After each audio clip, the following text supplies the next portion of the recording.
Good morning, fellow recording nerds! Today's video topic comes from the viewer J. Dean, and he says, I would love to see a 5 reasons expensive gear won't make you sound good, and a 5 reasons expensive gear can be real helpful, or something along those lines. You know what? I think that's a fantastic idea, and just for you, I'm gonna make it 9 instead of 5.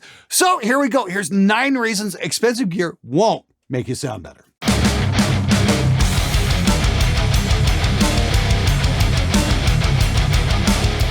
Number 1, space. Now this might not seem like that big of a deal, but hear me out.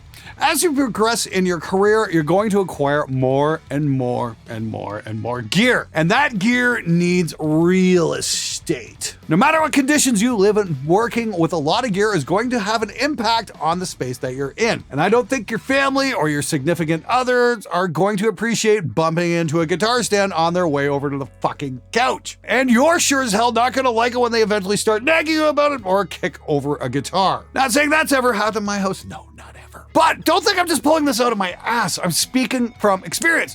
Recently, I actually had to take a day off from shooting videos so I could clean up this studio. And no, you can't have it. Nice try. I work out of a converted 2-car garage, and in here, every square foot is at a bloody premium. It's gotten to the point where I'm looking to expand. I've been hinting at this over the past few months, but I'm seriously considering building an addition onto the studio just so I can freaking walk around comfortably. Hell, I almost bought an old church for this very purpose, but some lucky bastard got to it before I could, which is a real shame because we almost were going to get weekly sermons from the metal pulpit on this show. Oh boy, that would have been fun. That being said, if anybody out there has a church for sale in Essex County, Ontario, that's not a rundown shithole with a flooding basement priced for $1 million, hit me up. Number 2, there's more important things to invest in. Sure, you could drop 10 grand on a vintage JCM 800 full stack and mic it up with a vintage U87 or something equally expensive, but that small fortune is still not a guarantee for a good sound. In fact, you might wind up sounding like shit. But Glenn, how could a $10,000 setup like that ever sound bad? Simple, because you're recording in a terrible room. Believe me, I learned this the hard way. All the gear on Crumb's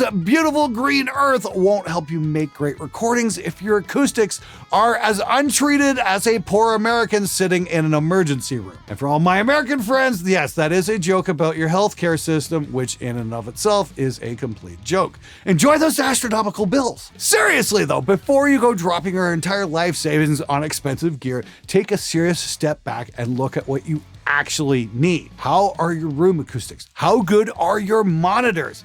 Are your instruments in recording shape? And so on. See this thing back here? That, my friends, is a Neve 1073 OPX, and it is an absolutely fantastic preamp that costs more than most vehicles. It sounds great, and it sure does get an awful lot of use in here. But if I plug a guitar into it that can't stay in tune, guess what? It's not gonna fucking matter! Number 3. Cheaper alternatives. Hey there, prospective recording engineer, have I got a deal for you. See this magic box? This magic box can turn your shitty recordings into pure sonic bliss.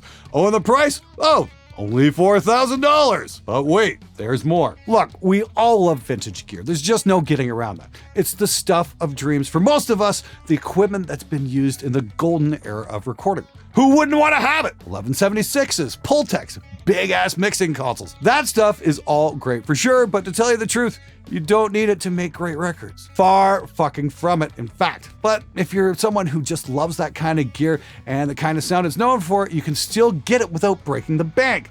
Because the market is filled with mountains of cheap recreations of vintage hardware, some of which has been reviewed on this show, and some of which I've smashed into oblivion. And if I'm honest, yeah, I could probably afford an original 1176. But I've got a pair of Stam Audio 1176s in my rack over here, and I doubt anybody is ever going to be able to tell the difference. In fact, I'm going to make that video in a few weeks where we shoot the Stams out against an original. Now do keep in mind, modern recreations of expensive vintage gear aren't the end-all be-all when it comes to recording. You can find shit tons of amazing gear that just about anyone can afford that doesn't try to sound like something else. From mics like the Lewitt LCT 440 to interfaces like the Behringer UMC 202 to compressors such as the Art Pro VLA or the FMR Really Nice Compressor. All of this stuff is going to be more than enough for just about anyone. Just how like you, owning a Ferrari isn't going to make you a better driver, owning expensive gear won't make you a better recording engineer. Knowledge and experience are going to do that. Number 4,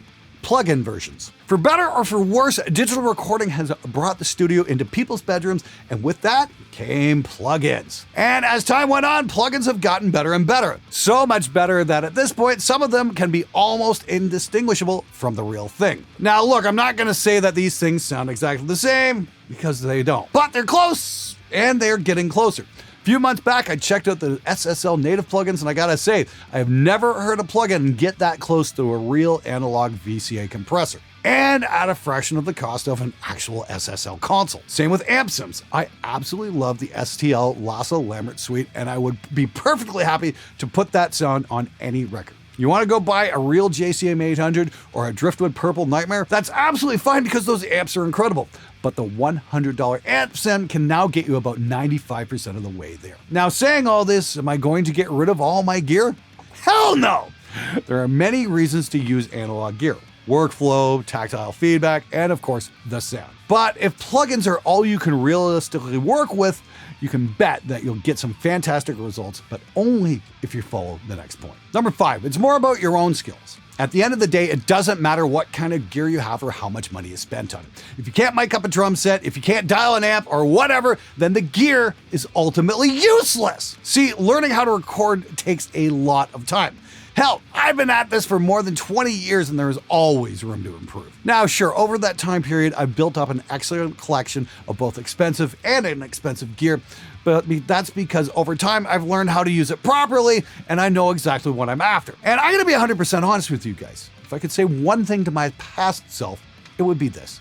Don't dwell on the expensive gear. Invest more into learning. Spend more time placing microphones, more time tweaking things, and refining your skills. The gear will come as you get better. And that's the thing, learning how to record entails so much more than getting to play with expensive gear. You see, each microphone you ever place in your life is going to have its own sound character.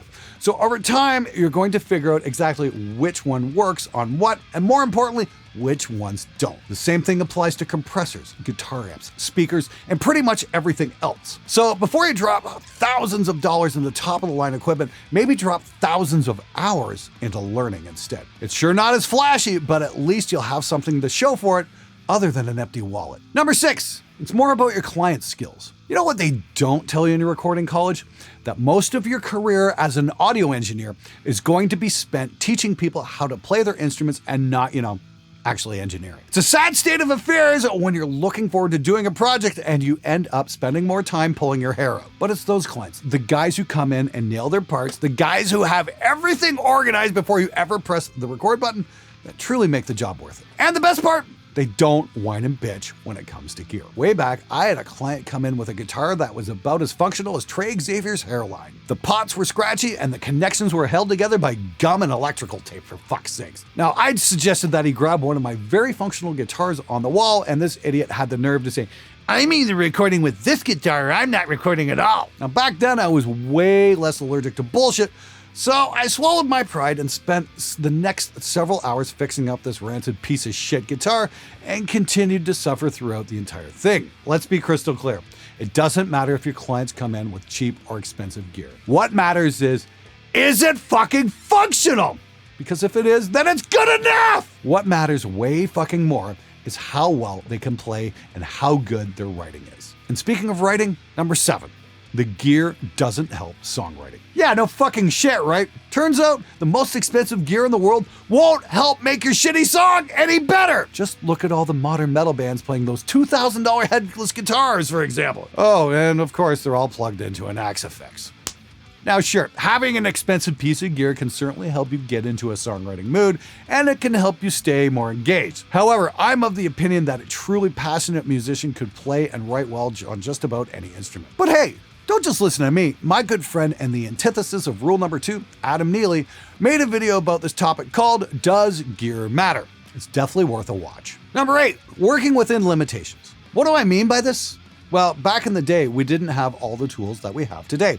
And that was what made music great. We didn't have a grid to snap to. We couldn't just do punch-ins and record everything in 4-bar increments. We actually had to play, and we had to make music. And it was those limitations that made the music better, because people actually had to know their parts. I know, right? What a novel concept. Furthermore, those limitations forced both the musicians and the engineers to get creative, both in songwriting and the recording process. You couldn't just sloppily record a snare track and then apply 50 different EQs to it. All you had was what was on the console, and that meant everything you did, you had to get right at the source. And the musicians needed good technique. This isn't to say that cheap gear is going to hold you back. The whole point of working with gear, cheap or expensive, is to learn what it does and how to use it effectively. What I'm trying to say is that while you might not have top-of-the-line gear, it's not what's going to make or break your recordings. Sure, you could record with a vintage U87, or you could save yourself a vital organ and get great recordings with a $300 Lewitt 440 Pure. You might spend a few extra minutes post-processing that shit, but hey, you know what they say, nothing worth doing is ever easy. And finally, 9, focus on the performance. There is one thing that reigns above all else when it comes to recording great music. It's not the gear, it's not the technical know-how of the engineer, it's the performance. Just go listen to Metallica's Kill 'Em All.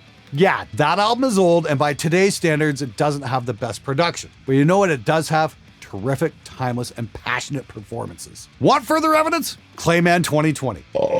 Excuse me. To this day, I can't figure out why In Flames re-recorded one of their most iconic albums. The original Clayman had a sound that I've been striving towards since I first fucking heard it. Clayman 2020, on the other hand, well, it's safe to say that they went from iconic to moronic. It's like they made Empire Strikes Back and thought that somehow The Last Jedi would be an improvement.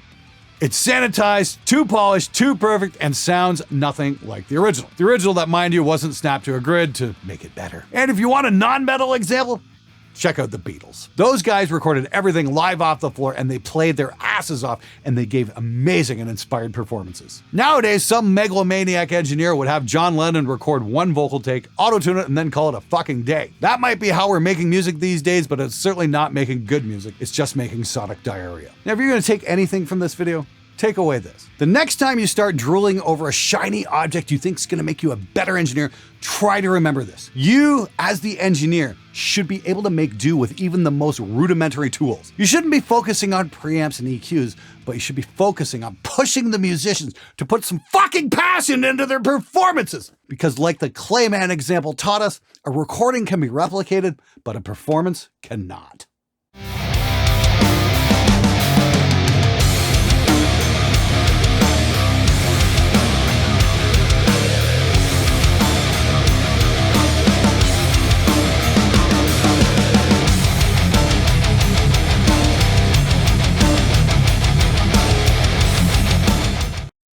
Take 2 on this bitch. Oh, God.